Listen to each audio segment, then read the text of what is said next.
I grew up in the kind of town that doesn't show up on most maps unless you know to look for it. Tucked into the hill country of West Virginia, where the ridges fold over each other, like the knuckles of some sleeping giant. My grandmother lived at the end of a gravel road that the county stopped maintaining sometime in the 70s. And every summer, my parents would drop me off there for a few weeks while they worked. I never minded. There was something about the way the fog sat in the hollows in the morning. Something about the sound of the creek running under the old footbridge that felt more like home than my actual home ever did. It was the summer I turned 12 that I first heard her say the name. We were shelling beans on the porch, the kind of mindless work that loosens a person's tongue, and I'd been pestering her about the woods behind the property line. The ones the locals called the Hollow, even though it had a real name on the survey maps. I asked her why nobody ever hunted back there, not even my Uncle Dale, who'd hunt anything that moved and plenty of things that didn't. She didn't look up from the beans. She just said real quiet, "Because of the Greenbrier woman." I laughed. The way kids do when they sense something's supposed to scare them and they want to prove it doesn't. She didn't laugh back. She set down the bowl and looked at me with an expression I'd never seen on her before, somewhere between sorrow and warning, and she told me to never under any circumstances answer if I heard a woman calling my name from those trees after dark. Not if it sounded like her. Not if it sounded like my mother. Not if it sounded like anyone I loved and trusted, because the thing that lived back in the hollow could wear a voice the way other things wear a coat. And once you stepped past the tree line, answering its call, you didn't come back the same, if you came back at all. She told me about her own cousin, a boy named Earl, who'd gone in after a calf that had wandered off during a thunderstorm in 1958. They found the calf 2 days later, perfectly fine, grazing near the creek like nothing had happened. They never found Earl. Search parties combed those woods for 2 weeks, and the dogs would get so far in and then just stop, sit down on their haunches, and refuse to go another step, whining like something had reached right into their animal brains and turned a switch. I want to tell you I was scared enough after that to leave it alone. I wasn't. I was 12, and I had 2 friends from the next farm over Dale's boys, Tommy and Russ. And the 3 of us were exactly the kind of stupid that thinks a ghost story is an invitation rather than a warning. We started going to the edge of the hollow at dusk, daring each other a little closer each time. The way kids measure courage in inches because they don't yet understand what they're playing with. The first few times, nothing happened. Just woods being woods, the creak of branches, an owl somewhere off in the dark, the particular held breath quiet that old forests get right before full nightfall. We started to feel braver than we had any right to feel. Tommy especially. He was the oldest, 13, and had something to prove. It was the 4th night, I think, when we heard it. It started as a kind of humming, low and almost pleasant, drifting between the trees like it was riding on the fog itself. Then it shaped itself into words, and the words shaped themselves into a voice, and the voice was unmistakably, impossibly, my grandmother's voice, calling my name from somewhere deep in that dark. Now, I knew. I knew because she'd told me, because the warning was fresh in my mind, sharp as a paper cut. And still, God help me. My feet took 1 step toward the tree line before Russ grabbed my arm hard enough to leave bruises and hold me back. I don't know what would have happened if he hadn't. I think about that a lot, even now, decades later. I think about how thin the membrane is between knowing better and doing better. How a voice that loves you can be the most dangerous sound in the world if it's coming from the wrong place. We ran. All 3 of us, no shame in it. Straight back to the Bradley farmhouse where Tommy and Russ's mother gave us hell for being out so late and never knew how close she'd come to losing both her son's and her nephew's friend to something she couldn't have named even if we'd told her. I did tell my grandmother. Eventually, a few days later, my voice shaking through the whole confession. I expected her to be angry. Instead, she just held my face in both her hands, the way she did when she wanted to make sure I was really listening, and she said something I've never forgotten. She said the Greenbrier woman wasn't always like that. The old story, the one her own grandmother told her, was that she'd been a real woman once generations back who'd lost a child to those same woods, wandered off and never found. The way these things tend to go in these hills. And her grief had been so total, so consuming, that it had carved out a permanent place for itself in that land. The way water carves a canyon given enough time. She wasn't malicious, not exactly. She was just calling endlessly for what she'd lost, and she didn't always seem to understand or care that the children who answered weren't hers. That's the part that still gets me. All these years later, more than any image of a monster in the trees could. Not a creature with claws or teeth, but a sorrow so old and so deep it had become a kind of gravity, pulling in anyone who got close enough to its edge, mistaking them again and again. For the one thing it could never get back, I left for college not long after, then a job in another state, the way a lot of us do, and I don't get back to that gravel road much anymore. My grandmother passed 8 years ago, but I still think about those woods sometimes, late at night, when the world goes quiet enough for old fears to surface. And once, only once, a few years back, visiting for her funeral, walking near the property line out of some impulse I still can't explain, I thought I heard something, just at the edge of hearing. A voice, hummed low, almost gentle, almost familiar, drifting out from between the trees. I didn't wait to hear what name it was going to call. Marshall Greer had lived on the edge of the reservation land for 31 years before he saw the thing that walked like his brother but wasn't. It was October, the kind of October that comes late to the high desert of northern Arizona, when the cottonwoods along the wash had already dropped their leaves and the nights dropped below, freezing without any warning at all. He'd gone out to check on a fence line that ran along the southern edge of his property, where his land bordered the reservation, because his dog Reuben had been barking at something past midnight for 3 nights running and refusing to come inside even when the wind picked up. Marshall was not a superstitious man. He'd grown up around the old stories the way most kids in that part of the country did, half believing them the way you half believe ghost stories at a sleepover. Filing them away under things adults say to keep children from wandering too far after dark. But he was about to learn the difference between a story you've heard and a thing you've seen. He found the fence cut clean through in 3 places. The wire curled back like it had been peeled rather than snapped. There were tracks in the dust near the cuts, and at first he thought coyote, because that's what you think first out there. That's the most boring and most comforting answer, until he crouched down and saw that the tracks shifted halfway across the wash. They started as a 4-legged gait, the kind of loping print a big dog or a wolf leaves, evenly spaced, deliberate. Then, without any visible disturbance in the dirt, without any sign of the creature stumbling or pausing, the prints became 2-legged, bare feet, human-shaped but wrong somehow, the toes too long, splayed too wide, the stride too even for a man walking on uneven ground in the dark. He told himself it was nothing. He told himself a lot of things that autumn. The story his grandmother used to tell, the one she'd lower her voice for even though they were alone in the kitchen, was about a thing the old Navajo called Ye Nauld Lushi, though she never said the word itself. Not directly, because some words you don't hand to a thing by speaking them aloud. She called it simply the one who goes on all fours, and she said it had been a person, once a medicine man or a witch, who had broken the oldest taboo there was, who had killed a family member for power, and in doing so had earned the ability to wear the skin of any animal he chose. Wolf skin, coyote skin, owl skin, it didn't matter. He would put it on like a coat and become the thing run on 4 legs through the night with the strength and speed and night eyes of a predator. And when he wanted to walk among people again, he would simply stand up and become a man, though never quite the same man as before. She said you could tell them by their eyes catching light wrong in headlights, glowing red or yellow instead of the white-green flash of a normal animal. She said you could tell them because dogs went insane around them, howling and refusing to settle for nights afterward.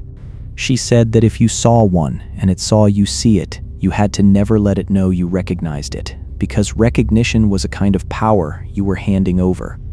And once it had your fear and your knowledge, both it had a hook into you that could follow you home. Marshall hadn't thought about any of that in 20 years, until the night he walked out to his porch and saw his brother Dale standing at the edge of the property line, just past where the fence had been cut. Dale had been dead for 6 years. Truck accident on the 89, black ice, a guardrail that gave way easier than it should have. Marshall had been the one to identify the body, had stood in that cold room and looked at what was left of his brother's face and signed the paper that said, yes, this is him, this is Dale Greer. Born 1979, beloved son and brother, he had buried him in the cemetery outside Tuba City with their mother weeping into a tissue that disintegrated in her hands. He knew with the kind of certainty that comes from grief rather than evidence that his brother was gone. So when the figure at the fence line lifted its head and the porch light caught its face, and the face was Dale's face down to the crooked stop in his nose from a high school football injury, down to the way he used to tilt his chin up slightly when he was waiting for someone to notice him, Marshall's first feeling was not fear. It was a terrible, electric hope. The kind that arrives a half second before the brain catches up to what the heart already half knows is impossible. "Dale," he said, and his voice came out smaller than he wanted it to. The figure didn't answer. It tilted its head the way an animal tilts its head at an unfamiliar sound, and that was the first wrongness. Marshall registered the gesture that was almost human, but not quite performed a half second too slow, like something studying a memory of the motion rather than simply making it. The porch light was weak, sodium orange, and flickering at the edges, where moths had died inside the fixture years ago and never been cleared out. But it was enough to show him that Dale's eyes were not reflecting that light the way eyes should. They held a faint, wrong shine, the green-gold flare of a coyote caught in headlights, sitting in a face Marshall had loved his whole life. His grandmother's voice came back to him whole, unbidden, the way old warnings do exactly when you need them and not a moment before. Never let it know that you know. So Marshall did the hardest thing he had ever done, harder even than identifying his brother's body in that cold room 6 years before. He looked at the thing wearing his brother's face, and he made himself feel nothing made his own face go as flat and unremarkable as a closed door, and he said in a voice that was almost steady, "Reuben, quit that barking, get on inside," to the dog who was not barking at all, but standing frozen and silent beside him, hackles raised in a stiff ridge from neck to tail. Low, continuous growl coming from somewhere deep in his chest. Marshall turned slow, unhurried, the way you turn when you're pretending with everything you have that you have not seen what you have seen, and walked back into his house and locked the door, and did not look out the window again that night, though he heard for almost 2 hours afterward something circling the house on what sounded like 4 legs, and then once just before it finally moved off toward the wash. On 2, he called his Aunt Bernadette the next morning, the oldest living relative who still kept to the old ways, who still left out the proper offerings and observed the proper silences. He didn't tell her what he'd seen at first. He just asked her, carefully, what you were supposed to do if you thought you'd seen one of the ones who go on all fours. She went very quiet on the phone for long enough that he thought the call had dropped. Then she told him 3 things, and her voice had none of the storytelling lilt she usually used for the old tales. It was flat and urgent, the voice of someone passing along instructions in an emergency. "First," she said, "you do not say its name, not even to describe it, not even now on the phone, because some things travel along the sound of their own name like a wire carries current. Second," she said, "you do not go back out to where you saw it, not for any reason, not even to fix that fence, not for a week at minimum, because they remember faces and they remember land. And going back is like ringing a bell to tell it you're still thinking about it. Third," and here her voice dropped lower, like she was bracing herself even to say this part, "if it had taken the shape of someone, he loved someone who had died. That was not an accident, and it was not random cruelty. They chose the most painful skin to wear on purpose, because grief makes people careless, makes them walk toward the thing instead of away from it, makes them call out a name instead of staying silent. The cruelty was the whole point. It had worn his brother's face because it had been watching him long enough to know exactly which face would make him stop and look. Marshall asked her, the question scraping out of him before he could stop it, how something would know that, how something would know enough about him, about his grief, to choose exactly the right wound to press. Bernadette didn't answer that directly. She only told him to put down the offerings the old way, cedar corn pollen, if he had it. Otherwise, plain cornmeal in a line at the property's edge, and to keep his porch light on every night through the winter, and to never under any circumstance accept anything it offered him, if it spoke to him directly. Not even his brother's name said gently. Not even an apology. Not even help. He did all of it.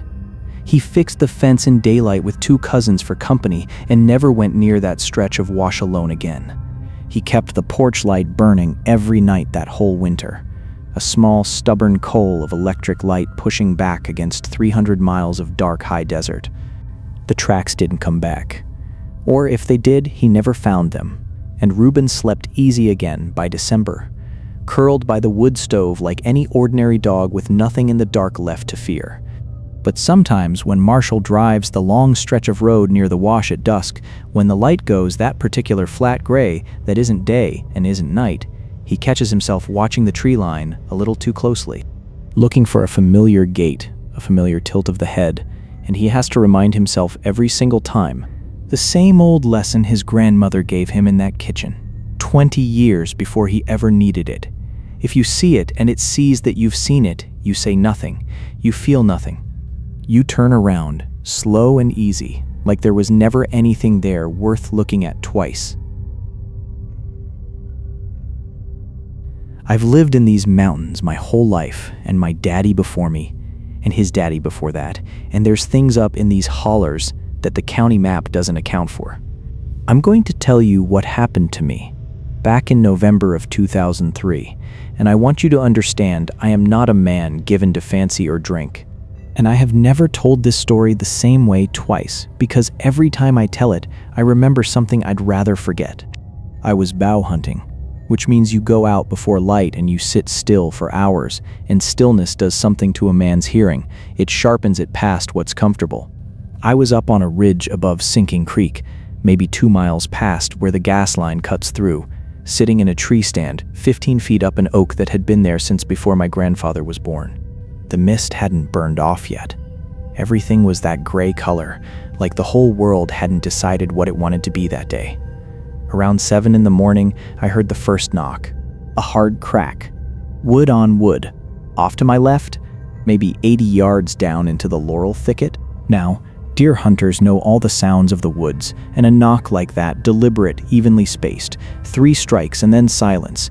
That's not a woodpecker, and it's not a branch falling. It's something hitting a tree on purpose. My granddad used to call it the knocking, and he told me when I was 9 years old that if I ever heard 3 knocks in the deep woods, I was to climb down quiet and go home, and not look back into the trees, no matter what I heard following. I didn't listen to him. I was 34 years old, and I had a compound bow, and I figured whatever was out there was a man, maybe another hunter signaling. Though nobody signals like that out of season for nothing. I called out. Nothing answered, but the knock came again. Closer this time, maybe 50 yards, still to my left, like it was circling around the base of the ridge rather than coming straight at me. Then I heard it breathe. I want to be clear about this part, because I have thought about it for 20 years, and I still don't have a better way to say it. It wasn't an animal breath, quick and shallow like a deer or even a bear. It was long, and it sounded like it was being pulled through something too big for normal lungs, and at the end of the exhale, there was almost a hum to it low, like a man humming with his mouth closed. I froze up in that stand. Every hair on my arm stood up under my coat. The temperature actually felt like it dropped, though I know cold mornings do that to a man's skin anyway, and I can't swear it wasn't just nerves. Then the trees in front of me, maybe 100 feet out, started to sway. Not from wind, because there wasn't a breath of wind that morning. The mist was sitting dead still. They swayed like something heavy was pushing through the high branches, not the low brush, the high branches, 12 and 15 feet up, same height as me in my stand. Whatever was moving through that laurel and pine was tall. Taller than a man has any business being. I did not see it. I want you to understand that, because I have heard other men's stories where they describe red eyes and 7 feet of matted hair, and I can't give you that because I never laid eyes on the thing itself. What I can tell you is what came after the swaying stopped, which was silence so complete that I could hear my own heart in my ears, and then from almost directly below my tree stand, close enough that I felt my stomach drop into my boots, a single knock against the trunk of the oak I was sitting in. It hit my tree. I did not breathe. I did not move. I held my bow against my chest, like a child holds a blanket, and I stayed dead still until the gray light turned proper morning. Maybe 40 minutes, though it felt like 4 hours. Whatever it was did not knock again. It did not breathe again that I heard. But I felt the whole time the particular feeling of being looked at, the feeling you get in a crowded room when somebody's staring at the back of your head. Except I was 15 feet up a tree in an empty forest with nothing around me but mist. When I finally climbed down, my legs were shaking so bad I near fell the last 6 feet. I did not look at the base of the tree right away. I made myself look because some part of me needed to know. And there in the soft mud was a print, only one.